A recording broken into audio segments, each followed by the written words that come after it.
Hey folks, welcome back to the channel, and we're going to continue on here having a little bit of a look at what I like to call the Forgotten faction.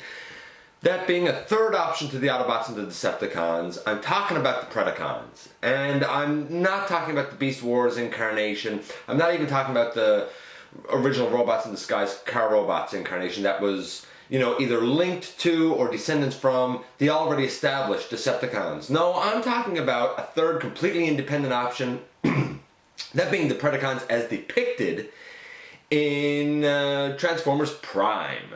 And so far I've kind of looked at an option of you know, having the protective fembot in Ripclaw. I've looked at a potential second in command with Laserback. I've looked at the, you know, the quiet, brooding bruiser of the team being Vertebrake. And of course every good team needs to have a combiner. And that's what we're going to do when we look at, well, really this, I guess we'll call it set. This is the Transformers Prime Cyberverse Legion class, smaller than Legends class, Legion class. I guess technically it's the Terrorcons, and they form the mighty Abominus. Now you hear me question that word mighty. You'll see why I say that when we take a look at all of these guys in all of their glory in the latest GotBot True Review.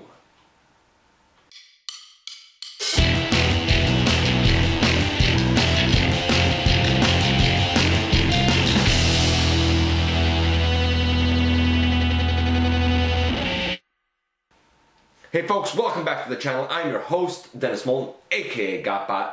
As always, please like, comment, subscribe, share, all of that good stuff.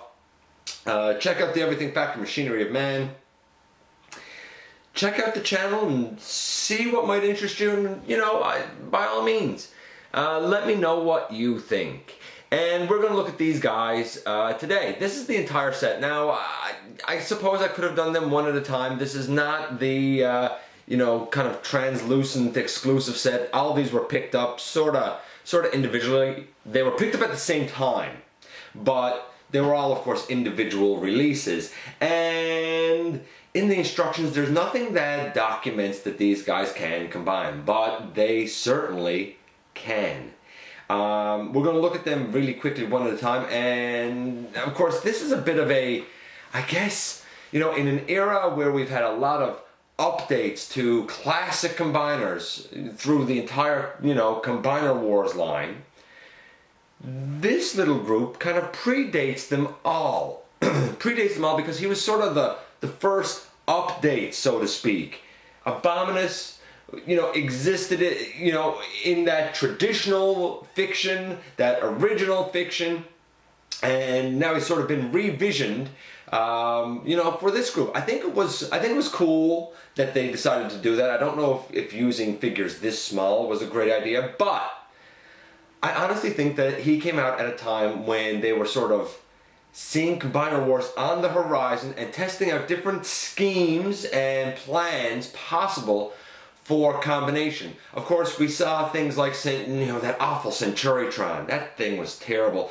And a combination gimmick there that didn't really work. I don't think that great. We saw the FOC Bruticus and that scheme of combining, and that's questionable. This guy had the first sort of notions of, hey, what if we can just easily slot you know, pieces together for combination. I think it was sort of a forerunner possibly to the, you know, style that we got with Combiner Wars. Do I know this? No, naturally, but I feel like it's something that along the way, you know, going through the designer's plans, that it's something that could have been toyed with, and they decided to test it out with these guys. And you know, instead of a huge investment, they put them out in this manner, in this size class, to see kind of how it might go over, or so I think. So we're going to take a look at all these guys, kind of see how they work, sort of as an update, and of course see the final combined form. Okay, so we start out with Blight. who, of course, as we all know, originally was known as Blight. Now, in this incarnation, these guys are not Decepticons, they are Predacons. Who knows, maybe ancestors to the,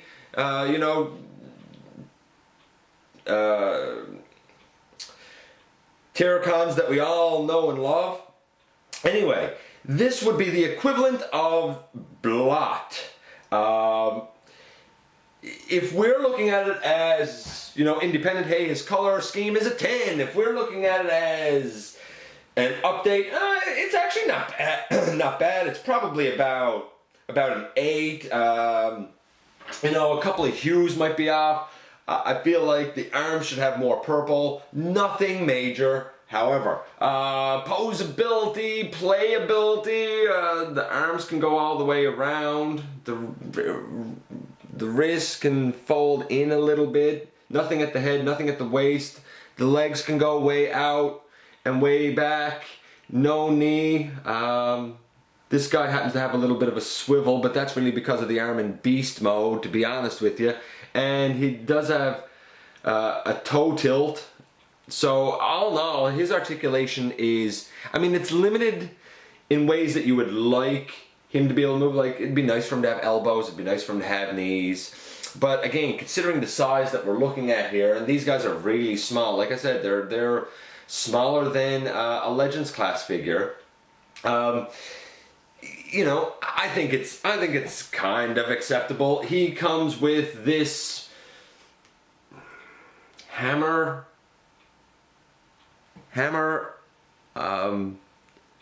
ice pick. I don't really know what you would call this, to be honest with you. It's his weapon, and of course all of these weapons that come with these guys, they were common to these Legion class figures. They were used a whole bunch of times with different characters. And for Abominus, they can all combine together into a larger weapon. So I guess that's kind of cool. Transformation, well, we'll go to Beast, and then we'll go to his limb mode. How do we go to Beast? Well, I guess begin by opening up the chest, put the head inside, and close the chest up again for now. You bring these shoulders all the way around, and you fold in the little hands like this. Because in beast mode these become his feet. These robot legs come down. This whole section splits apart, and the head that is here on his back flips up over in between, and basically, boom, there you go. If you want, you can swivel his arms to kind of have the claws in this. Ooh.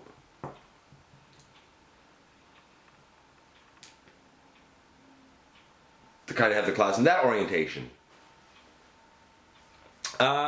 Okay, it's a weird looking beast thing. It looks like Blight. So, Blight does a good job there.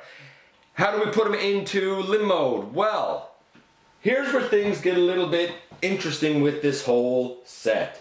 The original was, of course, like a Scramble City type of style combiner, but in kind of the official configuration, this guy was an arm. I believe he was the left arm. Now that's changed. Now he's something different. Instead of being an arm, he becomes a leg. In fact, he becomes the same thing, the left leg. So he goes from being an arm to a leg. We fold the head up. We take these arms and bring them down. And bring them together. We open up the little claw hand things. We put the claw with the two, I guess we put the part with the two claws on it forward. Rotate to put that forward. We close these up again. We fold down these pieces, and for all intents and purposes, that's it. We have a leg done. Now you can sort of fold these back. I tend to fold the shoulders in just to get them kind of out of the way. But there he is as a leg. Since we're starting on the bottom, we're going to bring in the next one, who is a leg. And again, I should note that originally this guy was an arm. The right arm now becomes the right leg, and of course I'm talking about this guy, Rippersnapper. Honestly, I think as far as being an homage to the original goes, this guy's the most successful. His paint apps are probably a 9. Oh, actually, I guess before I go on and grade him, I should finish the grade on Blight. You know, his paint apps are, you know, about an 8. His posability, playability is about a 3.5. I mean, no knee, no elbow. Transformation is overall pretty easy and quick, and kind of involved for the size that it is. I'm going to give that an 8. So overall, Blot is, he's about a 5. He's about a 5. And this guy here, his paint apps are easily a 9. The only reason I don't give him a 10 is because I think the gray here is a little bit dark for what it should be, and the hue of the blue is probably a little bit off. But you know what? It's pretty much all where it should be, for the most part, especially with the size class that we are working with here. So I can dig that. His posability exactly the same. Again, it's about a 3.5 because the arms can go all the way around, the legs forward and back. No knee. I suppose, though, you might call that kind of tilt there a bit of a knee if you really want to fake it. Be awfully low knee, though. It's more of a toe tilt than it is anything else. And that's about it. Transformation for this guy to beast mode is really strange. Before we get to that, he comes with this kind of crossbow weapon thing. So, you know, if you like the crossbow weapon thing, then he comes with that. To do his beast mode, you take his arms and you put them up because, again, they're going to become his beast feet. We flip out part of his backpack, like that. We come down here and flip his toes all the way down and flip out the sides there, and these toes, these feet, will peg together. You bring forward his little, I guess, Tyrannosaurus-esque arms.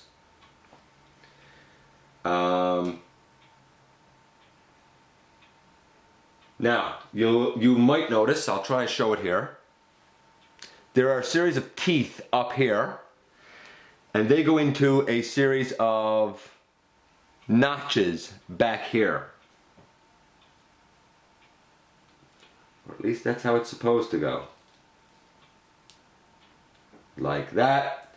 The head of the robot flips into the body and the tail comes down, and in the end, for all intents and purposes, basically here he is in his weird, peculiar beast mode. What can I say about this guy?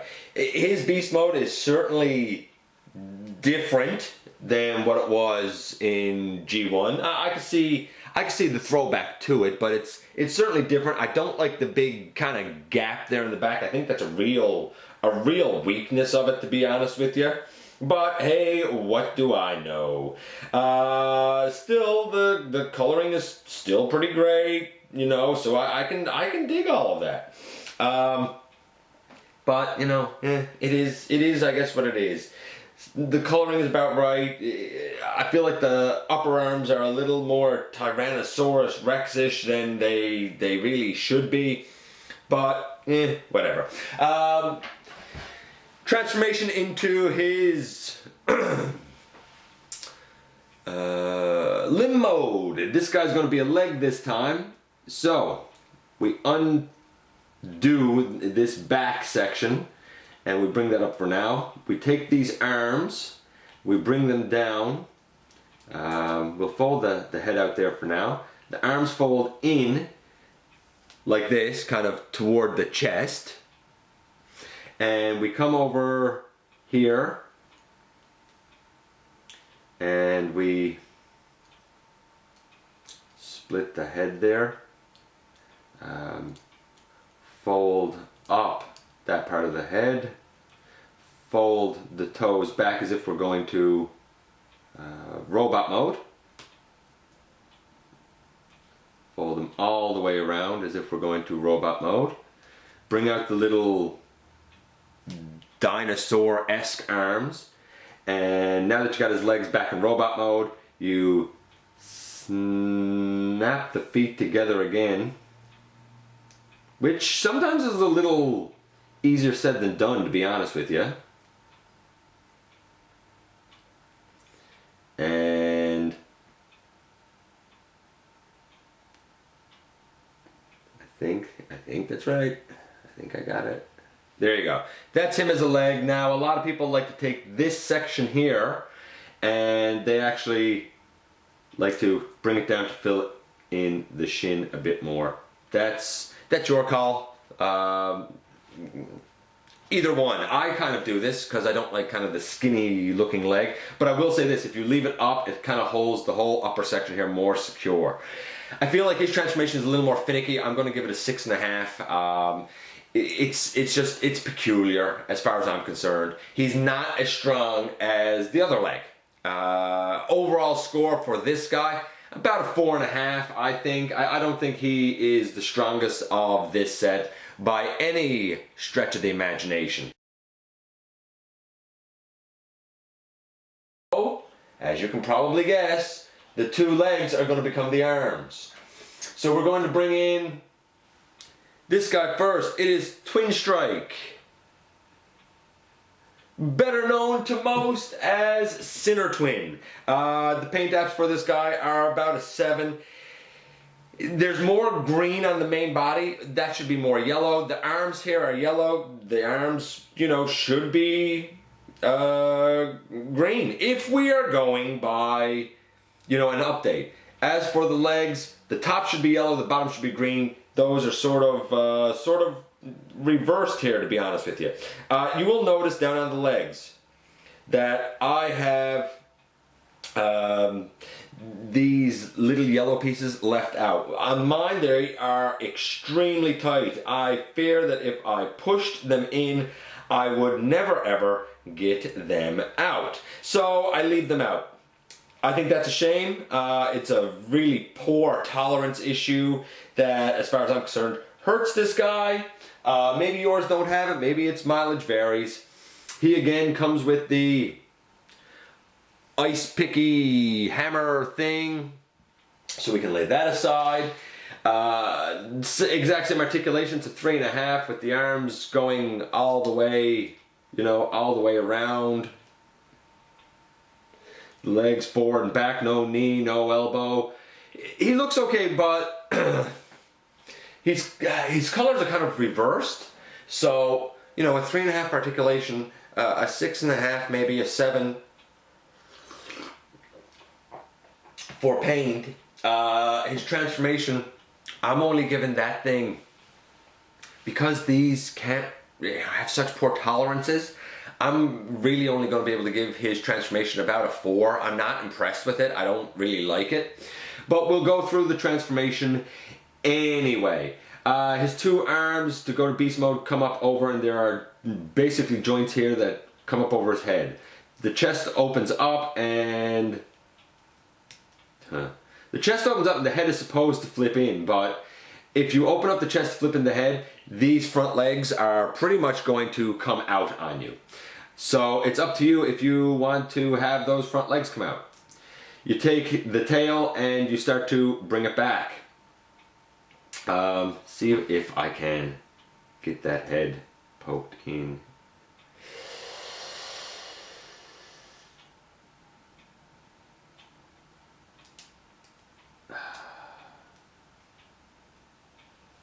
There, the head folds all the way down, these fold out, but I'm going to warn you now, these front legs may very well come out from their intended position.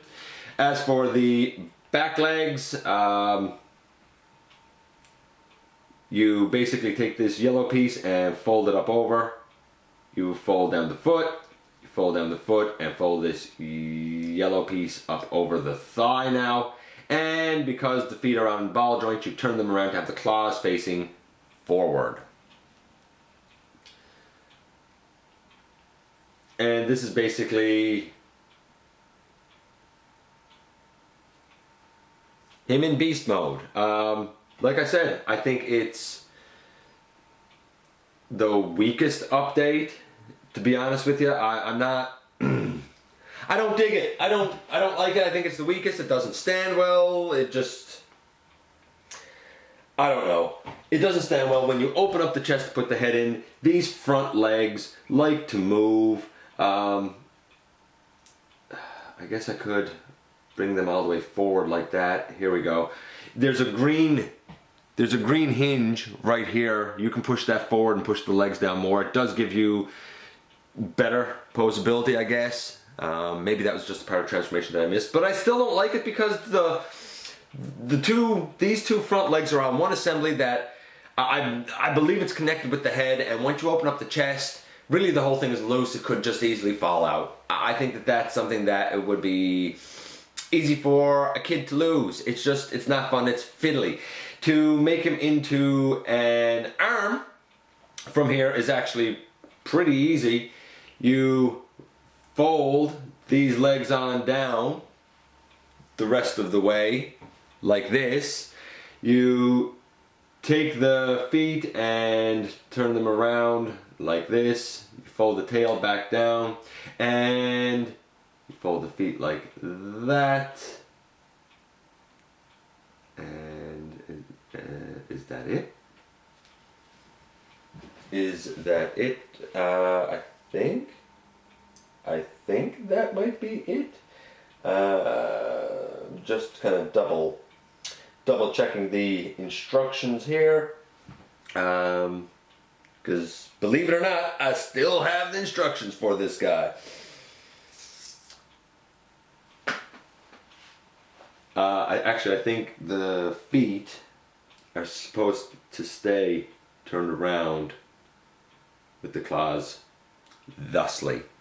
Kind of like this. There's an arm for you. There is an arm for you. He's the left arm. He had been the left leg. So he's on the same side as Blight.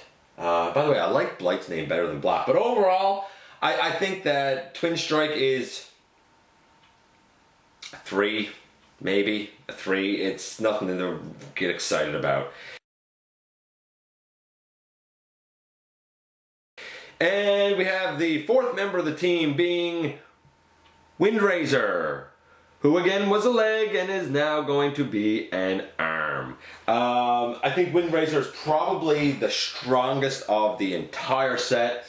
The coloration is a pretty good update if we're using it as an update, except the biceps should also be yellow. They're green. Besides that, oh, and with the legs, the thighs should be yellow and the lower leg should be green. So you change those around. I would give the paint exterior about a 7.5 maybe. It's no mistaking who it is. Comes with the same crossbow weapon thing. Same articulation with the arms able to swing. They're able to swivel. They're always in a fixed bent position, but I think that helps the figure, to be honest with you, to kind of always have elbows rather than no elbows. Legs forward, back. Not really a knee, but if you want to sort of bend at the ankle, like that, you can fake a knee, I guess. It's really for transformation, but I guess you could use it in that manner. And the wings can open out like this to be, well, it's for transformation, but I mean, hey, it could serve as like a shield. Right? The wing coming around could serve as a shield. I think that's kind of cool. So transformation for this guy. How do we go about doing it? We flip the head back, all the way back as far as it will go, and we flip the bird head out of the chest all the way up, which allows the head to go right down to the body, and we bring the tail down. Right, so we brought this tail down, the robot head is right in the body, and now the bird head is up here. We bring out the wings, we bend back the shoulder hinge and the shoulder hinge, we angle the wings so that they look more like wings, you know, like this. We take the legs and bring them down, we flip them, and we flip them so instead of having now robot feet, you have, you know, bird feet, I guess. And boom, there you go. Here is Windrazor, who most of us will probably know as the original Terrorcon Cutthroat. And I can see why they, you know, probably didn't want to use that name. It seems like it could be a bit of a controversial name. Looks great in this mode as far as I'm concerned. I love it, absolutely love it. It's small, but it's versatile, it's fun to fly around. It's fun. Now, to put this guy in his last mode, which is an arm mode, not much to do really from here, to be perfectly honest with you. We take him and put him upside down, put the tail back down on the back. We'll close up the wings and we will fold the arms back like this. And that's pretty much it. The hand is, I think that this is kind of cool. The hand is the beak of the bird, and I think it works really well. Transformation, it's easy, but everything is solid. I'm giving it a solid 8. Posability, playability, even with the limitations, is about an 8 for the size class that it is. Overall, I think that this guy is probably the star standout of the group. He's a good 7.5 for the size that he is. I mean, considering it's a Legion class figure. Proper knees and proper elbows are about the only thing that can make this guy better.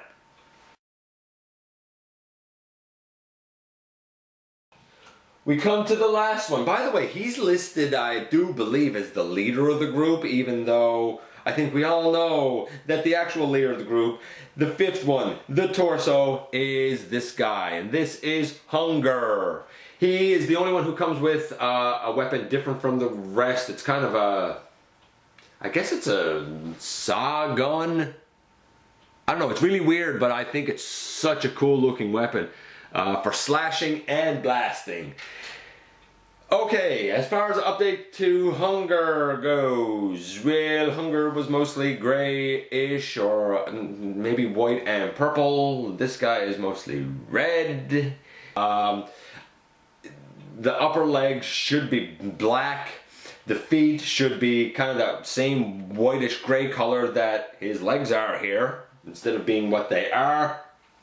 His arms should have certainly more white to him instead of all of that red.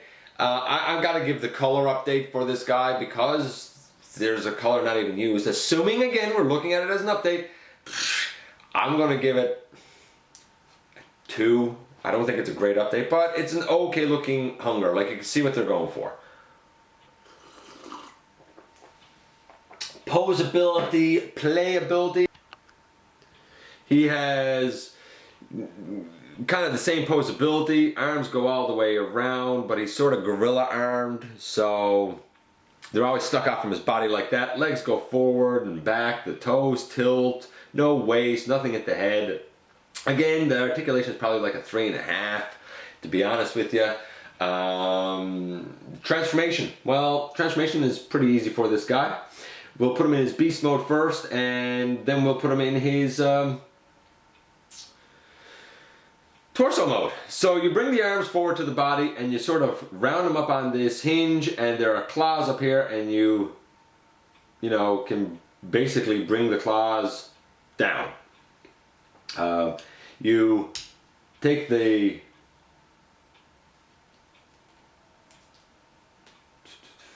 tail piece here, Maybe I'm doing this a little bit wrong, but I didn't think I was.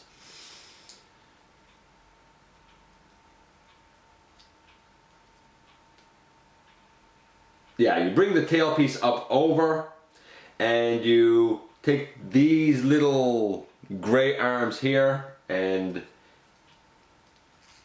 you bring them up like this. There you go, there you go. And last but not least, you flip the toe forward, you flip the toes forward, and here he is as his two-headed dragon mode. I always thought that Hun-Gurrr was supposed to have 4 legs that he walked on. This one has 2. It's a little bit of a departure, but I'm okay with it. I think as a little dragon, I think it works pretty good, and he stands pretty solid, to be honest with you. It's a bit of a departure from Hun-Gurrr. Now, to do Abominus. These legs come up and fold like this and fold like this. These toes stay tilted down because you need the little rounded peg here to be free as over here, because that's how the feet are going to go fixed on. You take the tail and you bring it back down to become the Abominus chest piece, and now you got to get the Abominus head, which means you need to basically, how is it that this goes? Open up the chest like that, you slide it out, and you flip, because both Hun-Gurr's head and Abominus's head are on the one piece. See if you can see that. They're on the one piece. So you basically flip Hun-Gurr's head down, you bring up Abominus's head. And now the back of the Hun-Gurrr robot becomes the front of the mighty Abominus. Again, quick, easy transformation. I'll bring this back a bit now. Quick, easy transformation. A couple of things I might have fiddled over there, but it's just because I haven't done this guy in a while and I had to sort of consult the instructions a bit. But again, it's about, that's about an 8. I think this guy is probably second to Windrazor. If Windrazor, say, a 7.5, this guy's about a 6. Roughly 6.5 maybe.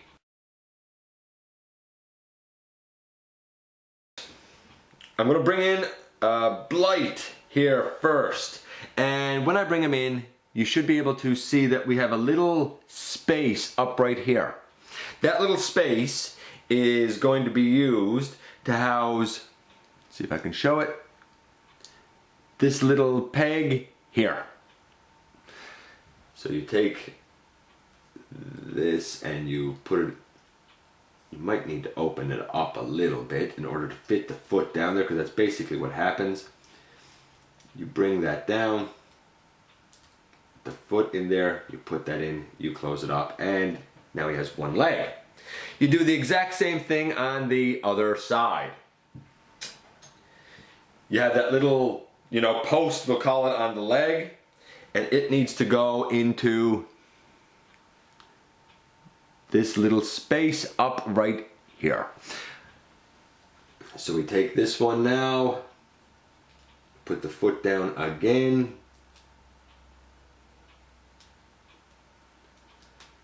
we close it over, and now Abominus has,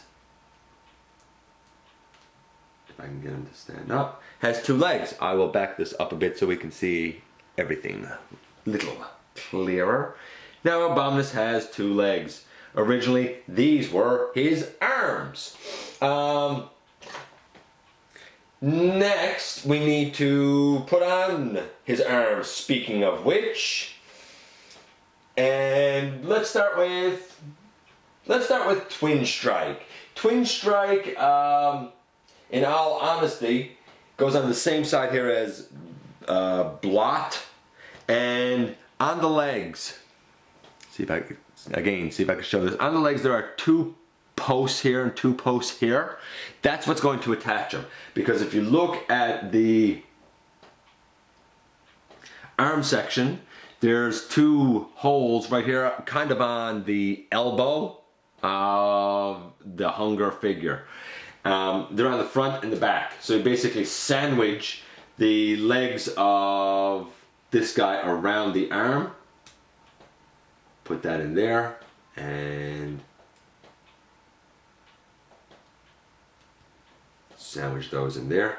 And now Hun-Gurrr has, Abominus has an arm. Guy's getting kind of lopsided because he doesn't have another arm. So we're gonna fix that right now with our last one, and it's probably easier to see those pegs that I was talking about on this guy. Look at the feet. You can see that there are two posts right here, two posts right here. They're gonna sandwich into two holes that are right here, kind of on the elbow of Hun-Gurrr. Little hard to see it with these little Legion class guys, you know? And in the end, all combined, there is the mighty Abominus. Kind of. You have all of the weapons, and they got pegs and holes all over them that you can really put together in virtually any configuration that you see fit to put them together in. I came up with something that looks like this. It's not great, I know. You can hold it in either hand. I find it's a little more secure over in the Windrazor hand. And boom, there you go. He has a huge weapon thing. I'm gonna take that out for now. Now, you would think, like, okay, this is interesting, and he's supposed to be like a huge unstoppable force and all of this stuff, but here he is with one of his Predacon partners. You can see that all combined he's about a deluxe class, you know, as far as the other ones that we've looked at. You know, here he is with Laserback. And the other one that we've looked at, Vertebrake. So when he's all combined, he's still only about a deluxe size, to be honest with you. Take those out of it. And take him out of it. Articulation, same limits really. The arms can go, you know, forward and back, in and out like this. No real elbow, well, I guess it's an elbow, but it's really only going to kind of go across the body per se.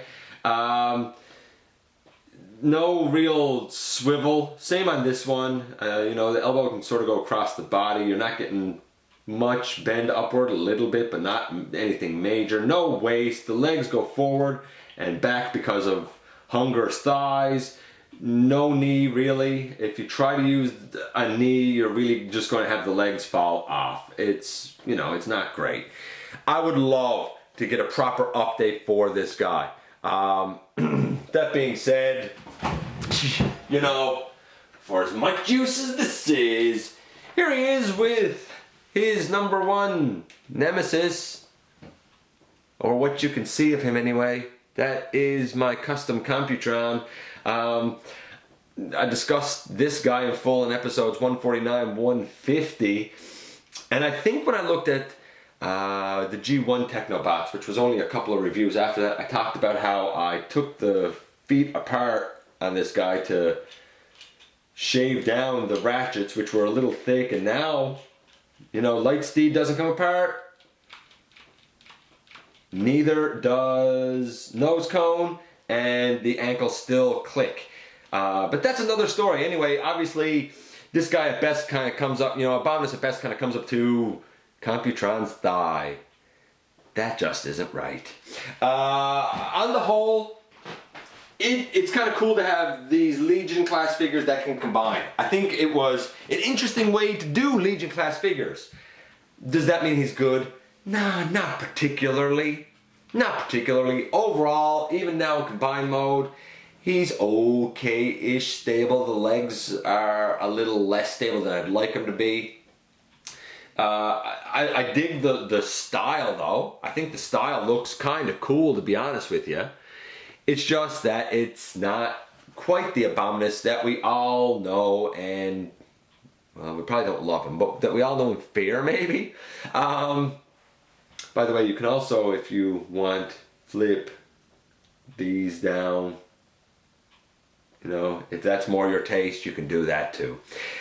I'm going to give him an overall score for the whole set, the whole thing, an overall score of about, it's a 5 maybe. 4.5, 5. It's not a stellar set, but it's a good novelty set. Anyway, that's it. That is this entire group done. It is added to our Predacon forces. You saw him there with his Predacon brethren. And of course, this whole set, and I'll talk about this a little bit more later on, but this entire set was recolored and used for, was it Transformers Go? I think it was Transformers Go, I think it was called. The Japanese kind of follow-up to Transformers Prime, and this guy was recolored to make Goradora. I think it would have served him better to be a totally independent, different combiner. So you could get repaints of all these guys for that, and a few of them came out in other repaints. Like I think maybe Rippersnapper was used as Cindersaur.